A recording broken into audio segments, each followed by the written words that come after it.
Buenas tardes. Good afternoon. Thank you for attending this afternoon.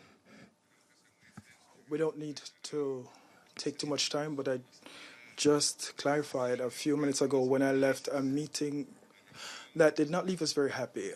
A meeting of this group. We are still discussing with members on the name of the group. It was a group that came to light to defend the fundamental principles of international law. And of course, those principles are enshrined here in the United Nations Charter. And that is to defend what is needed for peaceful coexistence among nations and to reject any type of aggression or threat to peace and security. There was a consensus. Today, almost 60 delegations met from the 5 continents of the world. They were all there, and we are very grateful to all those governments. And we should all be happy here in the United Nations because this was an initiative of United Nations members. It is not a coalition for a war. It is a coalition of members of the United Nations for peace and for the respect for sovereignty and the respect for self-determination of peoples. So we had a discussion. I can't give you a preview of the details because you do know that the diplomatic system requires us to have consultations with capitals. But there were some initiatives and about 7 specific initiatives and actions that we would like to take in the next few days and weeks. And that would be incumbent on the Secretary General, on the Security Council, on the General Assembly, the President of the General Assembly, and with this Human Rights Council. All these will have to take action. So we think that there will not be need for a group of this type to take action, and we're hoping that everyone who has signed the United Nations Charter will respect the basic principles enshrined in the Charter.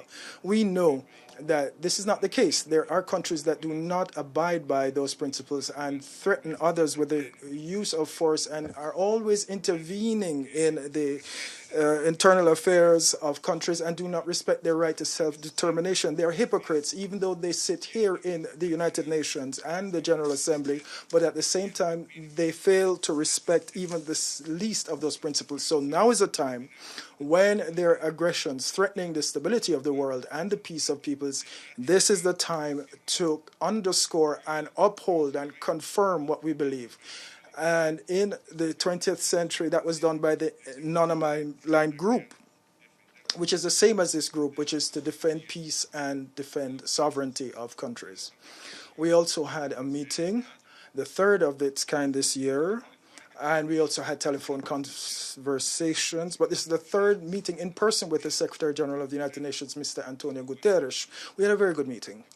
And we assessed the mechanisms that we have been designing in conjunction with the United Nations for technical and humanitarian assistance for Venezuela. And why do I say technical? Because technically, we have practically been unable to import in due time and at the right price food, medicines, commodities for our people and basic items for our people. And this is a huge difficulty when one of the most powerful country mounts a blockade against you and they refuse to work with Venezuela. When you see that there are deposits made in banks paid to pay for food for our people, these are sent back to our national accounts, and therefore the United Nations support and the support of various agencies to ensure that we can procure items in due course and pay for them with money that Venezuelan men and women have earned, pay with our own money. And in addition to that, there are special programs in place through UNICEF and other agencies such as FAO for food, where they also want to donate. This will all be welcome. But for a country to invest over $10 million billion each year in food and health. We know the UN does not have the capacity to do the same, but we are seeking collaboration with Venezuela to help us to meet our needs and to reactivate our economy and to produce in Venezuela and to transform our economy from the importing model that we have. We are working with various UN agencies in this direction and, of course, with the Secretary General. We brought him up to speed with this sensitive propaganda machinery underway on our borders. And this is in violation of international law without the authorization of the United Nations and without even the authorization of the International Red Cross, where we see theoretically humanitarian assistance being forced into Venezuela without compliance with the most elemental principles required to do so. The Secretary General is watching this closely, and he will remain in communication with us on a permanent basis. I would imagine we will see him in Geneva if we coincide at the Human Rights Council in the days to come. But we're very happy to be here once again, here in UN headquarters, the place of multilateralism and peace and international law. The floor is now open for questions. La señora primero, por favor. Oh, we traditionally start in the armchair. No worries. Okay. On behalf of the UN Correspondents Association, many thanks for this briefing. I'm Michelle Nichols. I'm with Reuters. Today, the Secretary General appealed for everyone to avoid violence in Venezuela, particularly tomorrow with this aid deadline. We've seen accusations today that Venezuelan troops have killed 2 civilians near the border with Brazil. What assurances can you give that Venezuelan troops will not open fire on civilians tomorrow? And there's a temporary agreement that you have with the US for the US diplomats to remain in Venezuela, and that expires on Monday. Have you reached a new deal with the US to extend that, and what's the new deadline? Muchas gracias. Thank you very much. The Secretary General indeed did say that he opposes any threat to the use of force and any situation of war in Latin America and the Caribbean, which is an area of peace. And with regard to tomorrow, he expressed his concern because this is an operation. Well, the Venezuelan territory is at peace. It's calm. People are going about their daily business. Students are studying at university, going to school. And right now, the Venezuelan economy is showing some signs of recovery, at least in a preliminary way, following the devastation that it suffered. But the country is at peace, but there are some, particularly directed from the United States, who are hoping to force situations and generate violence in Venezuela, violating Venezuelan sovereignty. So the Secretary General is concerned, as we all are, about whether such violence would occur. We've experienced a lot of this in Venezuela, and we have many... Colombia has the record in the production of cocaine and the false positives or false flag operations, and we're concerned by that. We're concerned that at the Colombian border there are criminal gangs, there are paramilitaries who are being mobilized once again. There are other unlawful groups. There are groups that are smuggling Venezuelan food, medicines. There are groups of drugs traffickers as well. And of course, it is worrying that this might lead to a situation that we would regret. Let us look back to 2002 against the coup against Hugo Chavez, and when we saw some deaths and snipers in Caracas.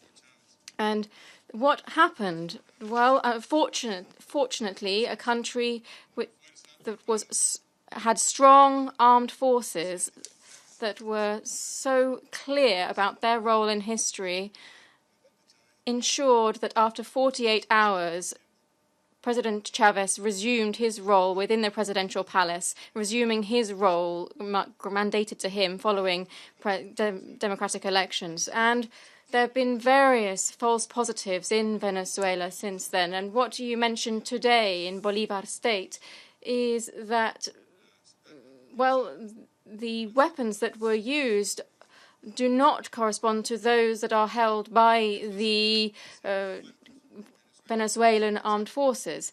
Well, if there are deaths near the Venezuelan border saying that Maduro was responsible for them, well, you're well aware of the history, and any event that happens, people try to blame President Maduro, the Venezuelan government, and constitutional Venezuelan authorities.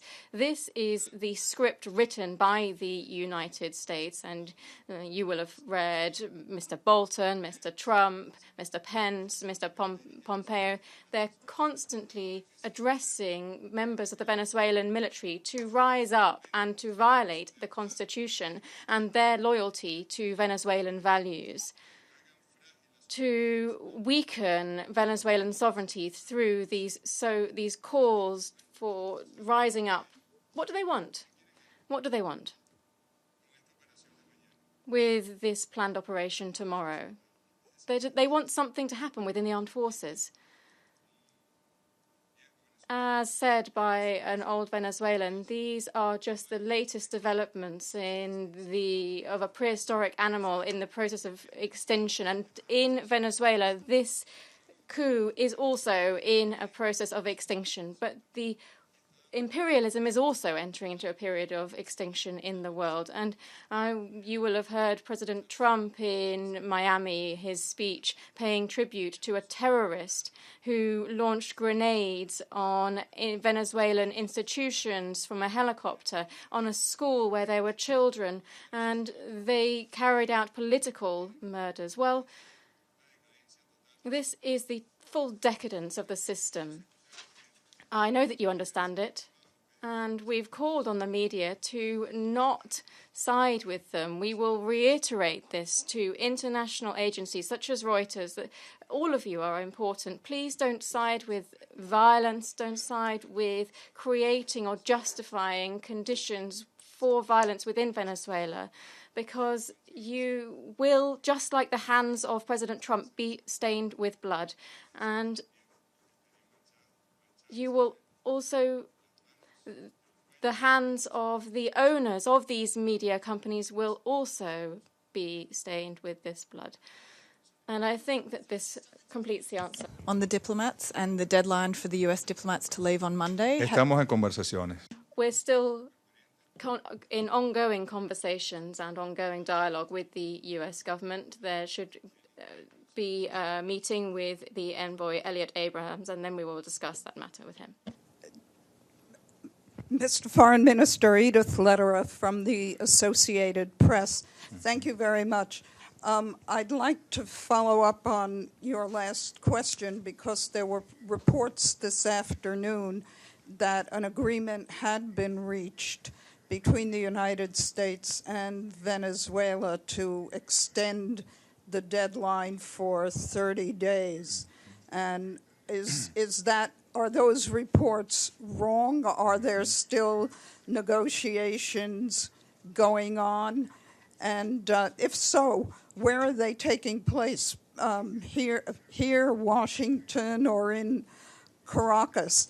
And on the issue of the use of force, what will be the orders of your government to the military who are at the border about how to deal with any attempts to breach the border?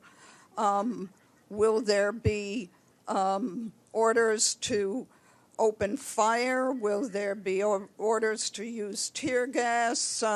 What kind of orders will there be? Gracias. Thank you. With respect to the probable agreement, we are in discussions, and we can only hope that in the days that while I'm here in New York, that we are here in New York, that there is a meeting pending, as suggested by Mr. Elliot Abrams, where we would meet and probably flesh out that response to your question. But at all events, it will depend on initiatives on both sides and the respect that we have for each other. Sometimes it's difficult to negotiate with the United States when they are sticking their nose every day into our affairs.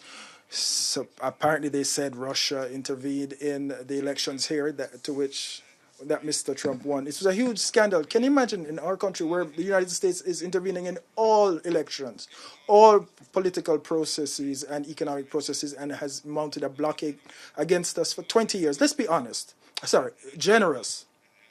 Since 2002, let's see, about 19 years, the relationship is complicated, and President Maduro said it several times. We want dialogue with the United States. Mr. Abrams was appointed, and his career is not a very attractive one when it comes to negotiating with Latin Americans. But if he's the one appointed, well, whether they appoint Satan or whoever, we have to negotiate with that person because they're the spokespersons for the United States government, and we want peace with the United States. We want peace with the United States, and we want mutual respect between both of us. The other question, the meetings were held in New York. Both preliminary meetings were held in New York, and there may be a third one soon. Now, look, tomorrow, our armed forces are known for their humanism. I'm not sure if you're familiar with Venezuelan history. I'm not sure if you recall that in February and March 1989, when the then army, which was an army which was under the orders of the bourgeoisie and international powers, it was a kind of occupying army, as you see so often in Latin America. They receive orders to shoot their own people, and the official figures were 103,000. But apparently there are many more because we're still unearthing and digging up bodies. Thousands of them were shot dead by the Venezuelan army at the time. And so for that reason, Hugo Chavez's army that he created was to redeem the history of the army and make it a Bolivarian army. Because in 2017, President Maduro said that we had to quell 4 days of violence in the streets. We saw private property destroyed. There was a great deal of tensions and blood flowing in the streets. And what did President Maduro do? He tried to control it he could have controlled it, but he opted for elections, democracy, and he convened a national constituent assembly, and he invited the opposition to abandon the streets. And what happened? The last protest, the last death, the last institution attacked was on the 30th of July 2017, the day of the election of the National Constituent Assembly. We have always opted for democracy. Our armed forces protect our national sovereignty and never will take action in a disproportionate manner against our people and citizens. But there are people, and that's why I was telling you, we have false flags. We do have situations of that kind, and we can only hope that sanity and good sense will prevail in Cucuta in Colombia, and that it will just remain to be a big show, a big party, and that they don't try to open the doors to a military intervention. Let's remember our history. Dominican Republic, 1965. I know you're familiar with history. At the time, it was a leftist government under Juan Bosch. What did the United States government do at the time? There was a humanitarian crisis in the Dominican Republic. And what did they do? They used the OAS. At the time, it was controlled completely by the United States. They can't control it fully now because there's a voting system. And at the time, they created a humanitarian crisis. They sent humanitarian assistance without the United Nations through the OAS. And what happened? A few doctors went in, a few boxes of food, a few boxes of medicines, and then 8,000 U.S. Marines went in, overthrew the Bosch government, and imposed a bloody military dictatorship that took power for years in that country. So America's veins are open and flowing with blood, as one of our major poets said. And Hugo Chavez said it to Barack Obama at the time. So we have to remember all of this. We want peace. We want to see dialogue, and we are hoping that the opposition will sit down at the table with us. We have never gotten up from the table. members of the opposition, members of the National Assembly, come. There is a constitution. We are all Venezuelans. We are all compatriots. We are all brothers and sisters. Let's sit down and talk and find a peaceful solution to whatever occurs in Venezuela in the 21st century. My brother. Gracias, Canciller. Mario Villar de la... Thank you. Mr. Pompeo yesterday met the Secretary General. Have you had contact with him over the last few days, or have you planned to do so in the forthcoming days? With Pompeo? No, we haven't been able to. In the meetings that we have been to, Mr. Abrahams was accompanied by Ms. Kimberly Bayer from the State Department. I would be very pleased to meet with Mr. Pompeo in Washington, or perhaps he could come to New York. We are here to open channels of dialogue. That's always been the way. President Chavez said that, and President Maduro the same. We have repeated it thousands and thousands, the number of times we've requested dialogue, both with factors from the right in Venezuela and the U.S. government. Thank you, Minister. Stefano Vaccara, La Voce di New York, Radio Radicale in Rome. It's a follow-up at the question before, one of the questions of my colleague, on what happened today on the border between Brazil and Venezuela. It looks like those soldiers shot civilians, indigenous, that there were no weapons, and it looks like, at least from what we read, that they were not in act of violence. They were in front, military vehicle, but this reminds us what happened in China, a few years ago when there was that, and the Chinese didn't shoot at him.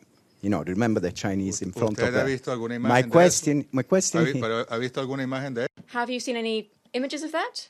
Or? I'd say, from the reporting, remind us a situation that we saw in the past. So my question here is, direct question. Is your government giving specific orders to shoot even if people are no arms? And what will happen to Venezuelan military personnel or soldiers that refuse to shoot at your orders? Mira, su pregunta es... Well, your question is full of venom. It's very poisonous.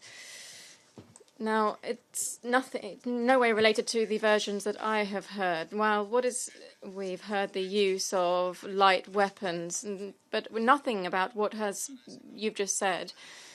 So that's why I would ask you to be very rigorous in your work when you analyze information that you receive. Don't just go with the first information that you receive. In Venezuela, there's a great, not only economic and political war, but also a media war. So you have to be smart and astute and delve into the information to find the truth in every case. Members of the Venezuelan military, and Bolivar said so, will never have orders to fire on the civilian population. They are there to defend Venezuelan territory from any armed attack against our country. The Venezuelan army was the only one that went outside the Venezuelan territory to liberate other countries, to the contrary of the doctrine of President Trump that purports to intervene in other countries with looting. And now we need to understand that we have the wars from 200 years ago, and the Venezuelan army liberates other countries, and it does not have any orders from anyone. And that is the spirit of the National Bolivarian Armed Forces. We don't believe in war. We believe in peace and in stability. And, of course, we do defend our territory. And any false positive, such as that this morning, in the light of that, you should be the first ones to be assessing and finding the truth in every case. Thank you. Thank you, Mr. Minister. Canciller, it's Pamela Fall from CBS News. Are there any ongoing negotiations with the United Nations, with the administration, with Elliot Abrams, anyone, to have the UN facilitate the aid going in tomorrow. In other words, it would go through the UN agency or anything since it's already there and ready to go. And just to follow up on one thing you said, have there been absolutely no communications between your government and the Juan Guaidó people? Thank you. Gracias, sí. No hay ningún tipo de... There's no type of negotiations. Let me say this. When a country has a need, it makes a request. The United Nations is stirred into action, and through one way or another, as we say, through procurement, the country then pays for it to overcome the blockade, or we might see an increase in cooperation with a program or donors. It's a bilateral issue between a country and the United Nations system. And we won't be negotiating with the U.S. at all. We are a sovereign, dignified, proud country. So this is a false flag. What we see is a show on one side of the border. If I'm not mistaken, I saw this happen in Ethiopia that had the same name as this one. I think it was Live Aid Ethiopia at the time. Of course, it was financed by U.S. entrepreneurs and major artists and so on and so forth. This is a pattern, and you are always looking for patterns, and I'm sure that if you look into this, you can see the pattern behind any show like this. We are in the process of recovery, growth, and reestablishing stability in our economy. Despite everything, we saw some production this year. There are some accounts on social media where you see videos of supermarkets in Venezuela with products on the shelves in real time. You can see this in real time. Kids are in school, people are working, our malls have people in them without any problems. Yes, we do have problems. We have a crisis, we have an economic issue, we have an inflationary process which is slowly subsiding. But please don't believe the narrative that it's nothing but crisis. That assistance in Cucuta is not far from Cartagena. We could have a corridor from Cartagena to Haiti. Who's worried about Haiti? What are they doing in Haiti? Why don't they send assistance to Haiti with what Haiti is going through? Because they always have needs in Haiti. What's happening in those countries that are shelled and destroyed by the United States? What's happening with their bombs? They destroy them. They leave humanitarian crises there, and then they go and offer their love to those countries. You think that Trump is worried about Venezuela? Do you think he really is losing any sleep over Venezuela and Venezuelans' needs? I'm sure that you know he's not, especially when it comes to Mr. Trump. Perhaps some other president of the United States may have that human sentiment or may be concerned about reconstruction. The foreign minister of Cuba, for example, today reported that. Now, you know that in Monday, the Lima group, which has come up as a group against Venezuela, the United States is not there, but it is coordinated by the United States.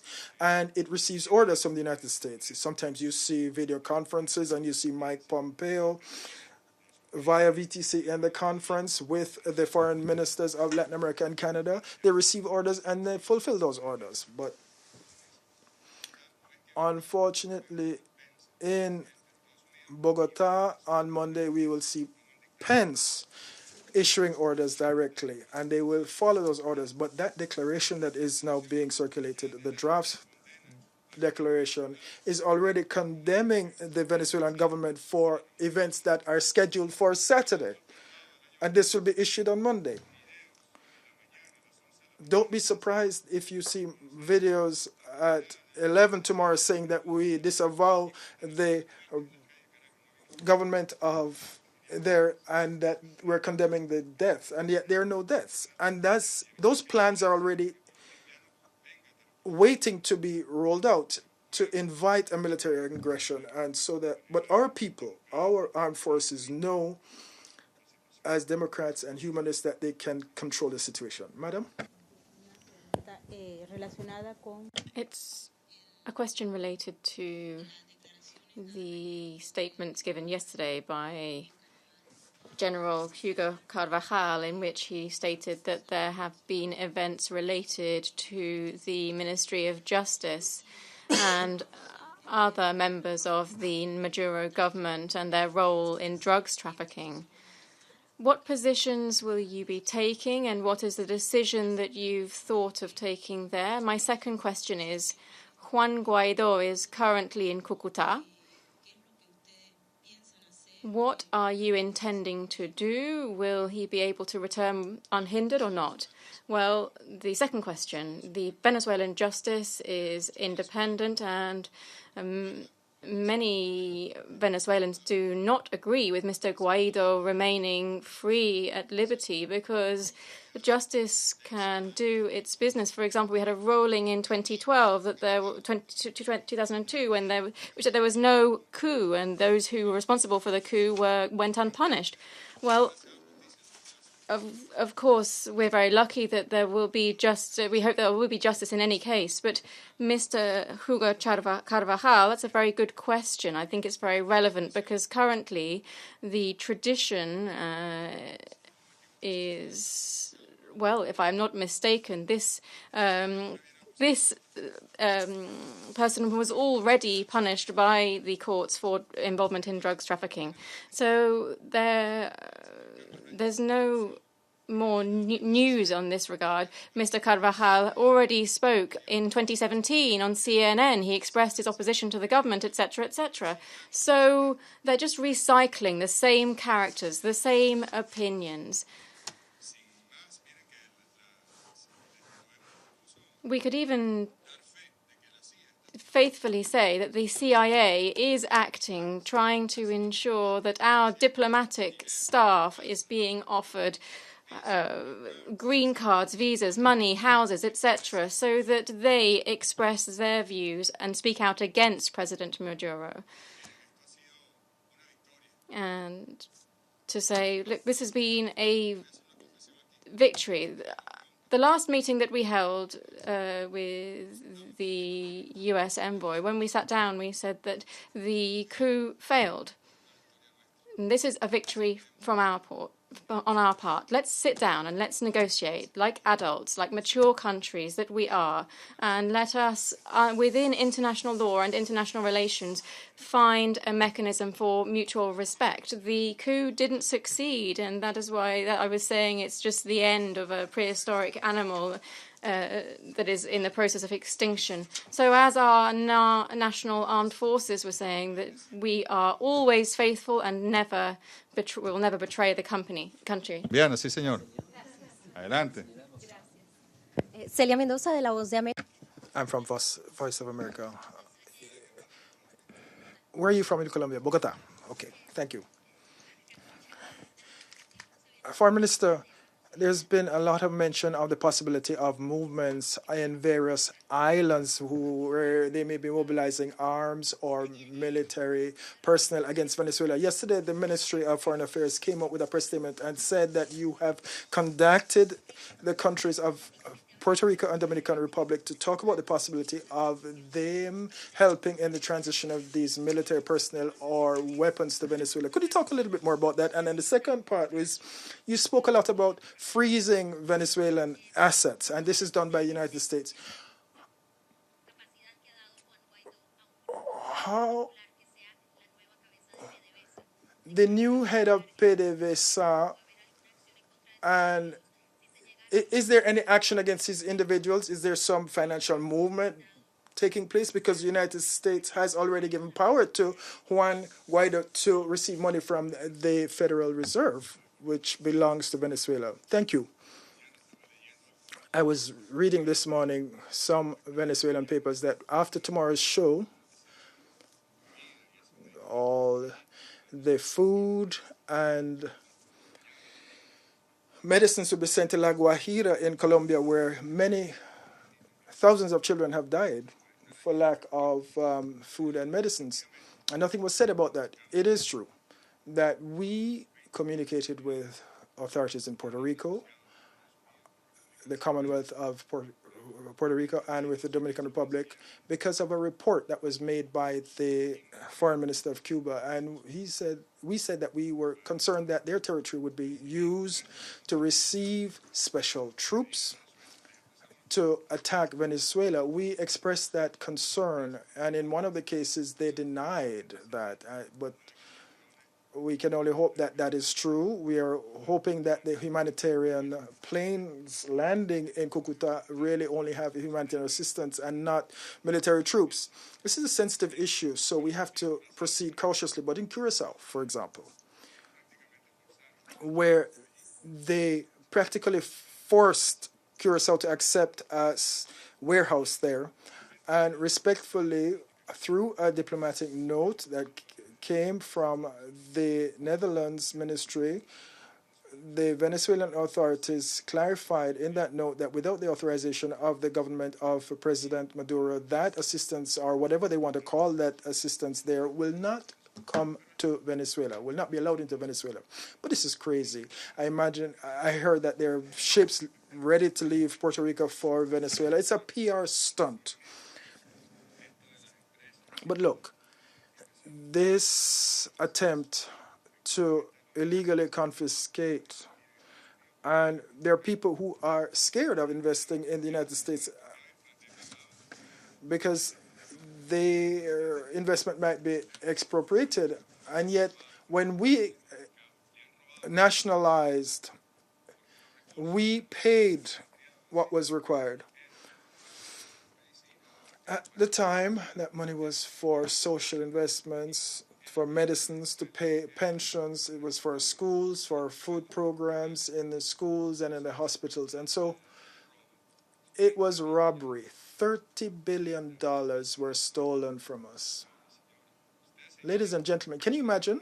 With an economy such as ours, we suddenly see the loss of $30 billion plus the structural blockade against us. We have done miracles. We have worked miracles. President Maduro has a huge support from his economic team to overcome these difficulties. And of course, there are laws in Venezuela. I don't know them in detail in terms of the administrative and criminal laws, but we have to let justice take its course. It's independent, but of course there's some gaps. But in this case, it's clear. We insist that there is a legitimate, constitutionally elected government, and there's a fantasy government. It doesn't have any control even over one police patrol or an ambulance or any administrative formalities. It has no control. Look what those countries did. Those countries that have begun to recognize agents. Because you see, the fictitious government is the representation of Trump in Venezuela. And they're also appointing various businessmen from the oil and banking sectors and the diplomatic sector in Venezuela. And what about the Venezuelans outside? How can they renew their papers if there is no control in our institutions? Because our government was well structured and sound and was fully functioning. So Venezuelans outside of the country are being fooled. But that's what's crazy about all of this. But this is something that we have been through before, a lot more complicated situations than this. But the country is calm. We are in peace. We're preparing now for Carnival and the Carnival holidays. And people benefit from a law that was enacted 3 or 4 years ago. And President Maduro gave everyone 2 days off to enjoy Carnival as a family and go to the beaches and enjoy our country, our jungles, our snow-capped mountains and such like, and enjoy themselves and enjoy the Bolivarian Revolution. Thank you very much and good afternoon.